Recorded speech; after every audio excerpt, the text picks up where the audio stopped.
విశాఖలో రాష్ట్రంలో కూటమి ప్రభుత్వం ప్రకటించిన జాబ్ క్యాలెండర్పై నిరుద్యోగులు మరియు పోటీ పరీక్షలకు సిద్ధమవుతున్న యువత అభినందన ర్యాలీ నిర్వహించారు.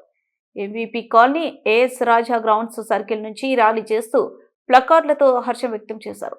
అభినందన ర్యాలీలో విశాఖ తూర్పు నియోజకవర్గ శాసనసభ్యుడు వెలగపూడి రామకృష్ణబాబు, టీడీపీ విశాఖ పార్లమెంటరీ నియోజకవర్గ అధ్యక్ష ప్రధాన కార్యదర్శులు Chodi Venkata Pattabhi, Lodagala Krishna, Visakhapatnam parliament TDP media coordinator Byreddy Pothanareddy తదితరులు పాల్గొన్నారు.